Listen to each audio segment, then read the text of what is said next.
Om Swastiastu, selamat pagi Ibu, selamat pagi teman-teman. Sebelumnya, perkenalkan nama saya Komang Gita Widiantari dari Prodi D3 dengan NIM P07124120009. Di sini saya membawakan materi tentang belajar sepanjang hayat. Belajar sepanjang hayat disebut juga belajar berkesinambungan atau continuing learning karena dilakukan sepanjang hidup. Secara harfiah, belajar sepanjang hayat adalah konsep suatu ID. Gagasan pokok dalam konsep ini ialah bahwa belajar itu tidak hanya berlangsung di lembaga-lembaga pendidikan formal. Seseorang masih dapat memperoleh pengetahuan kalau ia mau, setelah ia selesai mengikuti pendidikan di suatu lembaga pendidikan formal. Dalam hubungannya dengan belajar sepanjang hayat, akan dikemukakan tugas-tugas perkembangan masa dewasa awal, masa setengah baya, dan orang tua untuk memberikan pengalaman belajar yang sesuai dalam rangka belajar sepanjang hayat. Tugas perkembangan tersebut, yang pertama, tugas perkembangan masa dewasa awal, yaitu memilih pasangan hidup, bertanggung jawab sebagai warga negara, dan berupaya mendapatkan kelompok sosial yang tepat serta menarik.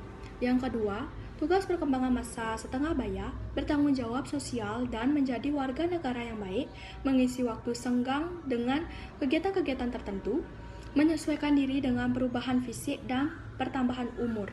Yang ketiga, tugas perkembangan orang tua, menyesuaikan diri dengan penurunannya kekuatan fisik, menyesuaikan diri dengan keadaan sebagai janda, duda, memenuhi kewajiban sosial sebagai seorang warga negara yang baik dan membangun kehidupan fisik yang menyesuaikan, yang memuaskan.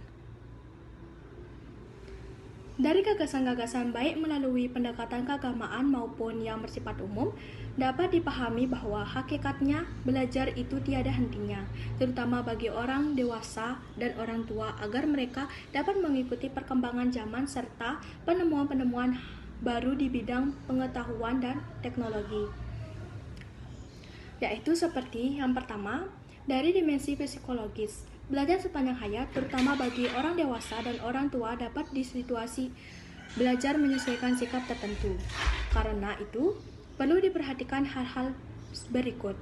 Belajar adalah suatu pengalaman yang diinginkan oleh orang dewasa itu sendiri, maka orang dewasa perlu dimotivasi untuk mencari pengetahuan yang lebih mubtakhir, keterampilan baru dan sikap yang lainnya. Yang kedua, orang dewasa belajar kalau ditemukannya arti pribadi bagi dirinya sendiri dan melihat sesuatu mempunyai hubungan dengan kebutuhannya. Yang ketiga, bagi orang dewasa, proses belajar adalah khas dan bersifat individual. Selanjutnya, saya akan menjelaskan dari tujuan dari belajar sepanjang hayat. Tujuan belajar sepanjang hayat menurut Huffington yaitu untuk belajar secara terus-menerus sepanjang hayat dan memberi kemudahan kepada para perancang pendidikan pada setiap jenjang pendidikan. Yang pertama, menentukan arah pendidikan. Yang kedua, menentukan metode atau model belajar anak-anak agar mereka mampu menyesuaikan tugas perkembangannya. Yang ketiga, menyiapkan materi pembelajaran yang tepat. Yang keempat dan untuk yang terakhir, menyiapkan pengalaman belajar yang cocok dengan tugas perkembangan itu. Sekian dari materi saya. Apabila ada salah kata, saya mohon maaf. Semoga bermanfaat untuk kedepannya. Terima kasih. Om Santi Santi Santi.